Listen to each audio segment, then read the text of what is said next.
It's an orange juice. What's up everyone, this is Oj. First, let's talk about what the Rascals consist of. It's a 5 elixir card that has one beefy tank that has similar health to that of the bowler, but does very little damage with his dinky wooden sword. This damage is very similar in damage as a stab goblin. The stab gobs attack a bit faster, but their overall DPS is about the same between the two units. Despite the Rascal girls hiding behind the big boy with 1600 health, they're no match for the legendary The Log. It'll plow straight through, killing the girls fast. The Rascal girls pretty much have the same damage and attack speed as a magic archer. Basically left ignored, that's 2 magic archers worth of DPS. When you go head on with the Rascals with a mini P.E.K.K.A, you'll need to make sure to plant the mini P.E.K.K.A behind the Rascals. Since the girls are more fragile, they'll die in one swing. Each Rascal you take out effectively knocks out 1/3 of their damage as a group. If you put the mini P.E.K.K.A in front of the Rascals, it'll get annihilated by all of the gum. The Rascal girls just deal so much damage. Lumberjack is pretty similar too. It's a very fast mini P.E.K.K.A. Plant him behind and he'll dice away at the girls really effectively. You'll need to know the optimal placements for each card. Like for a cannon card, if you plant it behind the Rascals, what'll happen is that it'll die before finishing off the Rascals efficiently. What works better in this case, since the cannon cart is ranged, is to plant it in the center to pull the Rascals towards you. This way the big boy won't really get any shots on the cannon cart. Here's a cool interaction. The Electro Wizard's Spawn Zap is enough to take out the Rascals down low enough so that when he split attacks, it one-shots both of the Rascals at the same time. A skeleton army stopped the Rascals. There are just way too many dudes in one place to stop them. Guards are kind of like a swarmy card too, and since they do have that shield, they're able to survive long enough to eliminate the girls first. Dark Prince deals 200 damage. He can take out the Rascals too, but he'll barely just survive. The tower will snipe him out in one shot.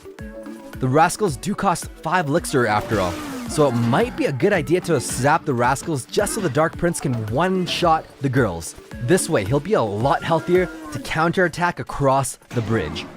Here's a shocking discovery. The bomber will stop the Rascals completely. His damage one-shots the Rascal girls, so this is a perfect counter. Minion Horde can counter the Rascals too. If you hesitate though, and you plant the Horde a bit too late, the Rascal boy will get a few shots in your tower. So you'll need to deploy the Minion Horde as soon as they cross the bridge to prevent any damage done to your tower.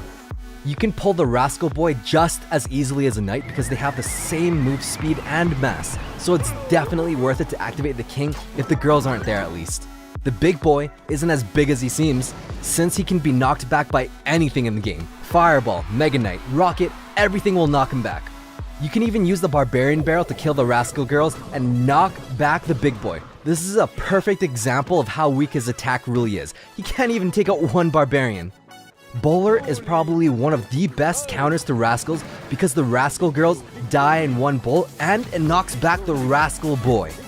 Another amazing counter against the Rascals will be the Valkyrie. Her really sharp and shiny axe just splashes everything, obliterating anything that stands in her way. My favorite counter to the Rascals would have to be the Ghost, since he's actually invisible. As he deploys, he won't take any damage. He one-shots the Rascal girls and can take care of the Rascal boy really well. He'll be able to counterattack and get a few hits on the tower left ignored. The Mighty Prince can take out the Rascals too. Like most of the other counters, make sure to plant him behind the Rascals. The Wizard is another counter if the girls are hugging the boy. His splash will kill them, but it's 5 for 5 and the Wizard's a bit more fragile. So I do prefer using the Executioner since he power creeped onto the Wizard. With his axe, he demolishes the brats too. P.E.K.K.A costs 7 elixir, Rascals cost 5 elixir, so it's actually not an unreasonable counter against them. The big Mama P.E.K.K.A is a bit slower to counter the Rascals, so that kind of in a sense gives your opponents more time to counter the P.E.K.K.A. The Mega Knight is super satisfying to counter the Rascals with. His spawn damage splats the Rascal girls out of existence, and bonus points for actually being able to knock back the Rascal boy as well. Sparky is a pretty decent counter to the Rascals too. as long as the girls are still grouped together. Sparky's blast will wreck the gum-chewing troublemakers. If you plant her too late though, her slow charge time gives the Rascals time to separate and she actually won't take out the Rascals. This also holds true if they have Zap. This gives the Rascals time to separate. All of a sudden, Sparky doesn't sound like a super reliable counter against the Rascals now, does it?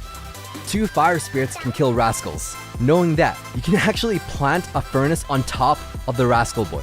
If you wait until the girls are just about in range of the Princess Tower, the furnace will push it back. Perfectly timing this ensures you get 0 damage on your tower. Another building that's pretty good at countering the Rascals is the mortar. A defensive center planted mortar is really annoying and effectively takes them out in one shot if they're still grouped together. It's worth noting that the Tesla is one of the few buildings that will not stop the Rascals. The boy is that tanky. If you use the log to take out the girls, you can pull the Rascal boy with skeletons. He's just really slow at attacking. However, you can't do the same combo with Ice Spirit. It's just not enough. He is pretty tanky after all. You can split the Rascals in any direction with the boy and the girls going into the other direction. Which brings me to the ultimate counter, the Ice Golem. If the Rascals are split, you can actually kite them both. So you can kite the boy and the girl, tank them once they cross the bridge, and that is 2 elixir for 5. That is a massive positive elixir trade. If you can take care of the Rascal girls, this card actually isn't too intimidating. You can even stop the Rascals by the drop damage of the skeleton barrel with Zap. It's all about the timing, but with enough practice, you can get really creative. Now Rascals on defense are amazing as long as the Rascal girls are still alive. They can stop P.E.K.K.A with only the Rascal boy being sacrificed. When you're defending against the Hog and you plant the Rascals to block the Hog, it'll effectively take him out. He'll only get 1 shot off. This also holds true for the Giant. The Giant is really tanky, but the girls are even stronger. As long as they don't have the log, it'll stop the Giant from getting more than 1 hit on your tower. The Royal Giant is a bit of a different case because he has such a long range and he is royal after all. He's still gonna get 3 shots on your Princess Tower, but that's still pretty decent. The Rascals are really strong. Not only are they strong, they're very fast. They can take out the graveyard really fast, even with a tank. It's almost like 2 Dart Goblins just annihilating all those skeletons. But with poison or freeze, get ready to take some damage if that's your only counter. It's important to split up the boys from the girls whenever you can. Like when you defend against a Royal Giant. This gives the Rascals some distance, so your opponent can't just use the Bomber to counter the girls because they're clumped up. When you're using Rascals to counter splash units, it's best to place the Rascals beside the unit. This way splash units will only target the big boy. Whereas if you plant the Rascals head-on in front or center, the splash attack will actually hit the girls before they're even finished deploying. If you're using the Rascal girls to counter a balloon, it's really important to be mindful of the balloon's path. So never plant the Rascal girls directly in the balloon's path. Stagger it so that they won't die to the balloon's bomb. While the Rascals have massive damage, they can actually almost completely stop a Golem if they're left ignored. But try to avoid planting them directly in the Golem's path. Its death damage will kill the girls. Instead, you'll want to plant the girls on the side or away from where the Golem is going to explode. At least this way, they'll survive, and that's going to be 1 extra thing your opponent has to worry about and waste elixir countering. At the end of the day, they're really susceptible to poison just because of how slow they move. So while the girls do die to the log, it just makes your bait deck even weaker to poison, where you have to commit over 5 elixir to play this card. Treat them as 2 Dart Goblins with bad range.